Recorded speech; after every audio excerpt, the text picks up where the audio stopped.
AITA for talking to my mill like a kid when she touched my belly? My husband and I are expecting our first baby. Yay! We've had some ups and downs with his parents because they don't understand boundaries. But overall it's been really good. For some context, I, 24F, come from an abusive home and I can't stand being touched. Before getting pregnant this wasn't a problem with my in-laws. But now that I'm carrying a baby, it's been awful with my mill and my sill because they think they can touch my belly whenever they want to. Both my husband and I have talked to them and said that while I would rather they don't touch me at all, I can understand this is a big thing as a family. So I would simply like being asked instead of just feeling a hand at random times. But they rarely do it, so I just move when they touch me. Now, onto the subject. A week ago my best friend threw me a baby shower and I invited my in-laws, and since I don't have any blood family left, we let them invite 10 more people, which included aunts, cousins, and my husband's grandparents.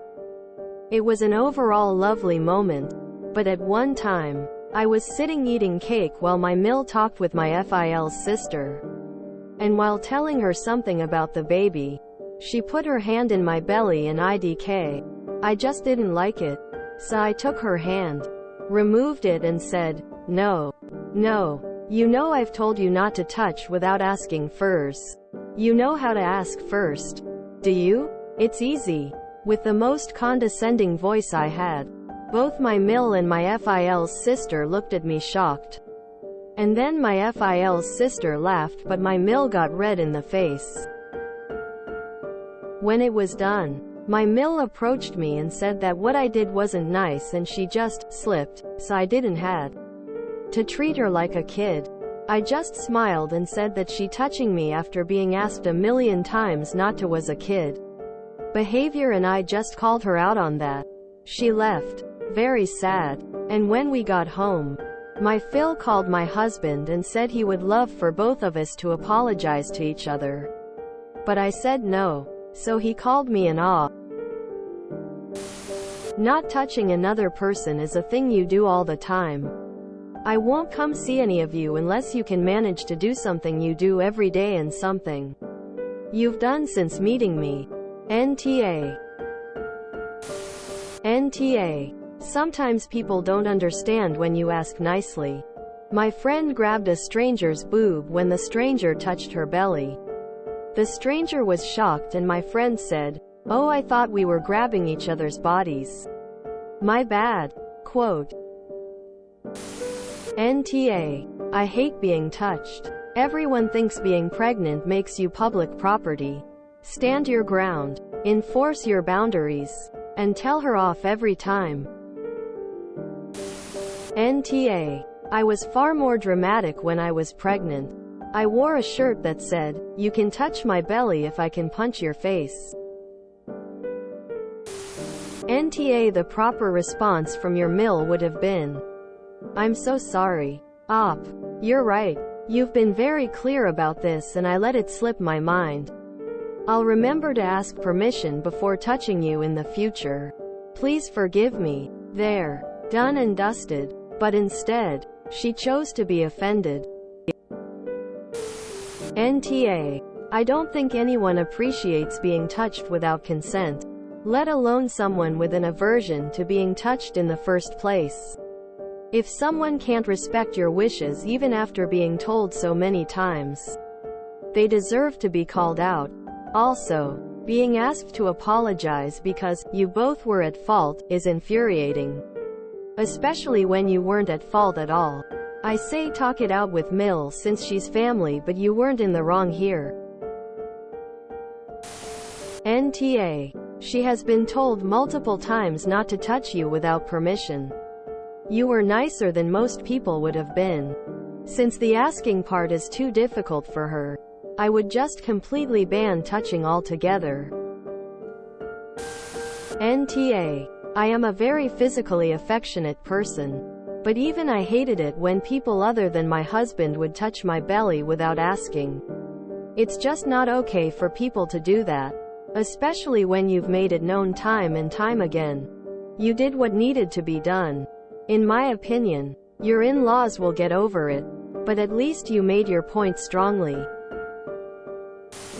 You could have handled it differently, but that doesn't mean you should have had to. 100% NTA. I would personally wait for Mill to apologize for breaching your boundaries again and again before doing anything.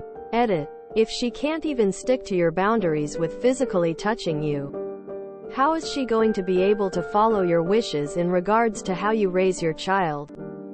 You ask her not to give baby chocolate. She does it anyway, etc. Not at all, in no way she slipped, lol. NTA. I always tell my kids sorry is something you say when you know you are wrong and won't do it again. Otherwise sorry is pointless. I would say, I won't apologize because I am not sorry, and if she touches me again then I will do exactly what I did at the shower again, so no, I won't apologize. Because it will mean nothing, only a quiet life. You NTA. You have on many occasions asked to not be touched and they've ignored that boundary. You weren't wrong to call her out in front of your FIL's sister. Was it slightly YY combative? Yes, and she deserved it. But you shouldn't have to tolerate triggers and swallow your reaction for others to be comfortable. Reprimanding her in a public way definitely got the point across, and I don't think she'll be doing it again. Op. You don't have to have a traumatic background in order for there to be a valid reason to not want to be touched. You don't want to be touched, and you don't owe anyone an explanation.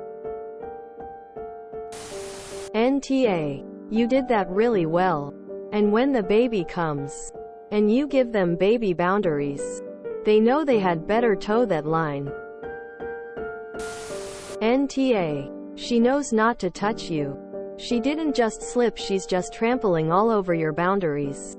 Boundaries you've already shifted to accommodate them. I'd revert back to no touching. At all. Ever. Or touch and rub her belly every time she does it to you. Tell your husband to tell Phil has no right to demand an apology. Especially when Mill hasn't offered one in the first place. NTA. It all boils down to a simple point. Your mother-in-law wants you to respect and validate her feelings, which were hurt by your interaction. This would be a good opportunity for her to reflect on her own indifference towards your feelings, which she had the chance to acknowledge and validate by asking before touching you.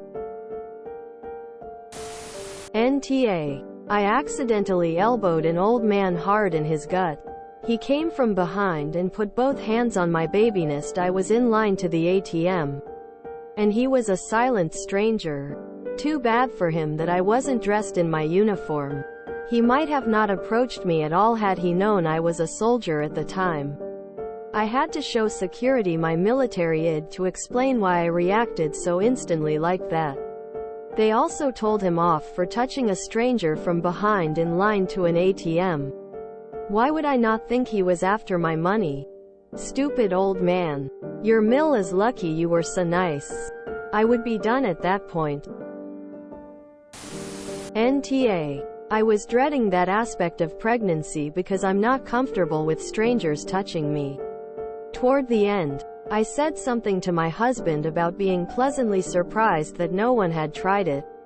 He started laughing and said, "Are you really not aware of glaring at strangers who look at your stomach?" Nope. I was not. I guess my preemptive defense system was working.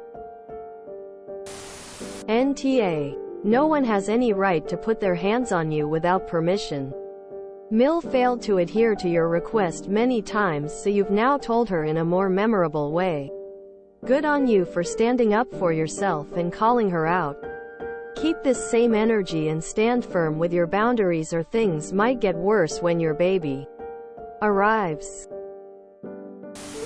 It doesn't matter if you've had past trauma, anxiety or what. If you tell someone to stop touching you, then they need to respect that.